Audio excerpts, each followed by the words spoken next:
Okay. Now, if he ever wants to do it, don't do it with your fingers. Okay. It's really a strong thing. So grab it like this so that if it slips out of your hand, it doesn't dislocate your fingertip like,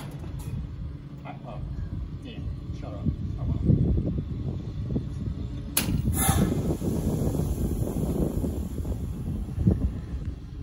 So now we wait. Now it's waiting. The box is measuring the frequency and the power voltage level of the generator. And when it sees that it's stable, it'll switch it over so the house is running off the generator. So the only thing you did was turn the power off. I just switched the power to pretend like it was a power bill. Okay. And just for the heck of it. Video you so that I can give it to him because he's going to ask me and I'm going to have forgotten. Leave that open for a second. Oh, sorry. Sure. I'm going to start this air conditioner up.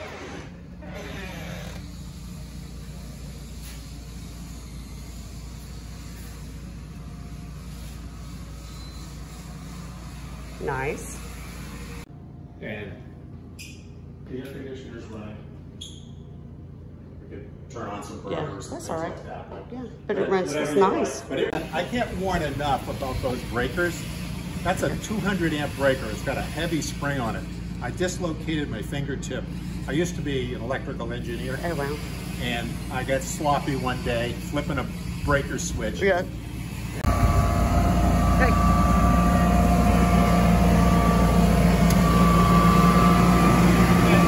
Generator keeps running. Generator keeps running.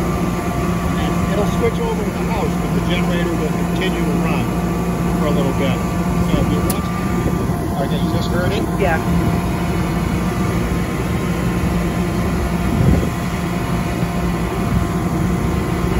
And the generator will shut itself off.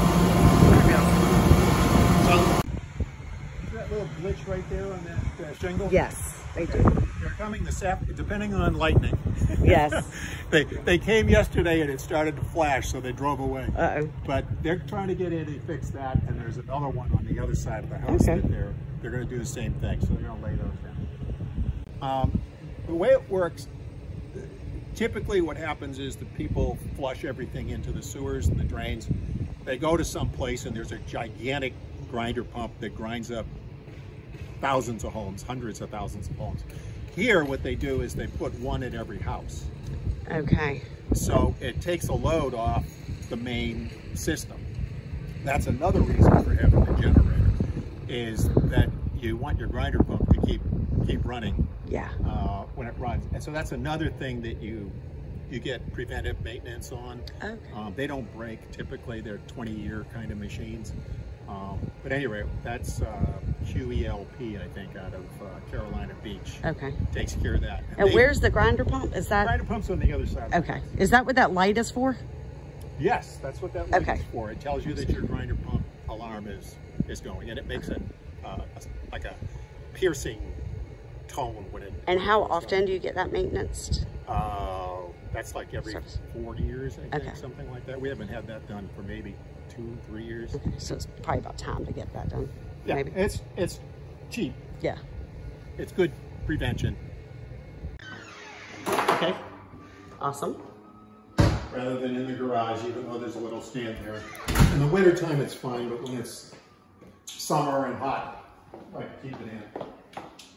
Okay, there's 2 drawers here. Oh, there's all your manuals. Very good. Manuals for everything. There's the generator, the alarm system, Fabulous. all that kind of stuff. As long as he's sending a video. I'm going to leave some notes, but he's probably going to want to have somebody come in and change the codes on the alarm system and get the app put on his phone if he wants it on the phone and things like that. So is that, do you currently have, what alarm system? The electrical stuff is ELK, but there's no service bureau. Okay. I just have the alarms ring on my phone. Okay. If there's any issue. So you don't pay a monthly fee? I don't pay a monthly fee. So then how do you get them switched over? You would just call that company? What's that? You said to have the codes put in? There's 2 places in Wilmington that service ELK. And if they want a service, they can also sign up with I think one of them also has a month-to-month service that they'll do the response. Right.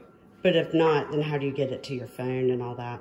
They'll do it. They'll do like it. like one-time charge. Correct. Got it. I'm just videoing where you talk. The television over there covers up that little wooden plate covers up the hole up there. Okay. And then I'll put the bracket and all of that back on. But right now we need to leave it off because the electrician's coming. Okay. So this power back there, the cable connection, internet connection are all in the wall over there.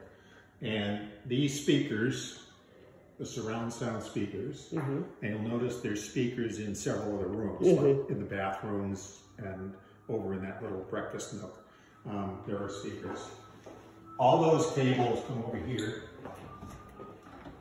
And we gave up our hall closet so that we would have no clutter in the living room.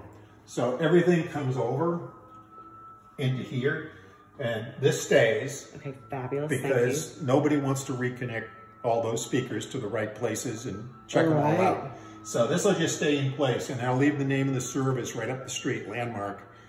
That will come in and very economical. They know the system. They've been here. And they all program the remotes and stuff like that when they get the cable service and whatnot. But there was one other thing to get fixed, and that was this. This just is weird. There's nothing illegal about it, or the insurance companies don't care. It's just a stupid thing that was done when they installed the cabling. So we're going to have the electricians fix it. Okay. And what they're going to do is take this, what looks like an extension cord that just carries the power over to there, and they're just going to wire it directly to the outlet in there, so it won't be. And the reason we did this is because we wanted an uninterruptible power supply in here, just so that the TV and all of this gear doesn't get hit with jolts all the time. Yes. So here's a big surge protector in there and whatnot. Yes. Other than that, pretty much everything in the house is same as everybody else's. Okay.